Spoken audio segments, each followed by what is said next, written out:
My name's Daniel Flowe, and it's my pleasure to welcome you to episode 3 of The Short Story. Let me start with a short story of my own. So when I was a kid, I desperately wanted to understand how computers worked. So I went to my local library and checked out the one book they had on computer programming. I read that book over and over again. I renewed it until the librarian told me I couldn't check it out anymore. Of the many things that I remember from that book, there was one thing that really stuck out to my 9-year-old mind, and it's the adage, garbage in, garbage out. Now, today, obviously, that's a bit of a tired chestnut. We've all heard it many times before, but at 9 years old, just beginning to understand how the world of computers worked, it was absolutely a mind-blowing principle for me.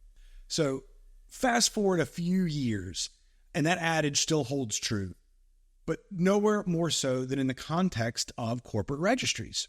Now, regulators and governments around the world are responding to the use of legal entities to conduct financial crimes, such as sanctions evasion and money laundering, by opening their registries up and making owners, directors, and officers transparent and verifiable. And we applaud these efforts, but they're not enough on their own, not yet.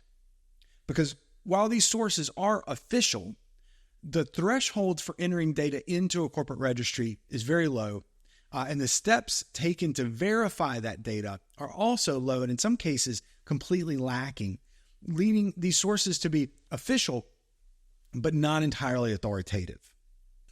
Recently, a piece in Wired described an Idaho-based company that operates a one-stop shop for people looking to establish a business in almost any U.S. state while almost completely obscuring their identities.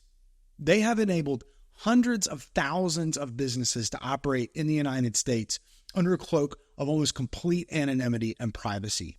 Former employees describe how the founder of the company would create personas out of whole cloth and use them to establish businesses on behalf of their customers. And similar vulnerabilities exist all around the world. A piece by the Bureau for Investigative Journalism in the UK details how Companies House takes no steps whatsoever to verify name or address data provided by applicants. An extensive investigation led by Transparency International UK reveals that a significant portion of the limited liability partnerships established bear all the hallmarks of shell companies used to conduct serious financial crime. So, where does all this leave us? Well, despite all the best and admirable efforts to increase transparency and open corporate registries up for verification purposes, increased transparency can never solve for poor input data quality and lacking controls. Any information taken from an official registry must be verified with independent and authoritative data sources in order to ensure that KYB checks are effective and not just another case of compliance theater. So thank you so much for joining us for episode 3 of The Short Story. For more information, check out all the links below. We have really enjoyed having you here, and we look forward to having you join us for the next episode of The Short Story.